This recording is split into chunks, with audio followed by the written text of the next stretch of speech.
அன்புள்ள இயேசுவே, இந்த ஆண்டின் முடிவில் இருக்கும் நாங்கள், உமது கரிசனைக்காக, உமது அன்பிற்காக, உமது கிருபைக்காக, உமது பாதுகாப்பு மற்றும் உமது போஷிப்பிற்காக நன்றி கூற விரும்புகிறோம். பல சமயங்களில் இதற்கு மேல் எங்களால் போக முடியாது என உணர்ந்தோம். எல்லா நம்பிக்கையையும் இழந்து போனதை உணர்ந்தோம். ஆனால் உமது ஜீவனுள்ள வார்த்தை எங்களை ஊக்குவித்து, பலப்படுத்தி இம்மட்டும் எங்களுக்கு உதவியது. இயேசுவே, எங்களுக்கு பொக்கிஷமாக இருக்கும் உமது உரைக்கப்பட்ட வார்த்தைக்கு நன்றி.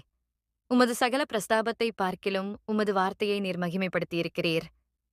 உம்மையும் உமது நாமத்தில் இருக்கும் வல்லமையையும் இன்னும் அதிகமாய் புரிந்து கொள்ள உமது வசனம் எங்களுக்கு உதவுகிறது. நாங்கள் யார் என்பதையும் எங்களுக்கு கொடுக்கப்பட்டிருக்கும் அதிகாரத்தையும் புரிந்து கொள்ள உமது வசனம் எங்களுக்கு உதவுகிறது. மேலும் எங்கள் பாதைகளை சீர்படுத்திக் கொள்ள உமது வசனம் எங்களுக்கு உதவுகிறது. நாங்கள் முழுவதும் களைத்து விடாய்த்துக் காணப்பட்ட நேரங்களில் வார்த்தை எங்களுக்கு அமுதம் போல் இருந்தது. விலைமதிப்பற்ற வசனத்தின் மூலம் குரலை கேட்டு வழிநடத்தப்படுகின்றோம்.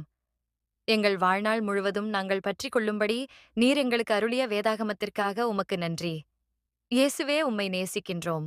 உமது வசனத்திற்காக நன்றி உள்ளவர்களாகவும் இருக்கின்றோம். நீர் தயவு கூர்ந்து வரும் நாட்களிலும் உமது வசனத்தினால் எங்களை வளமாக்கும். நாங்கள் உம்மிலே ஆழமாக இணைக்கப்பட்டு வேரூன்றும்படி திருவசனத்தை இரவும் பகலும் தியானிக்க எங்களுக்கு உதவுவீராக. இயேசு கிறிஸ்துவின் வல்லமையுள்ள நாமத்தினால் இந்த ஜெபத்தை ஏறெடுக்கின்றோம். ஆமென்.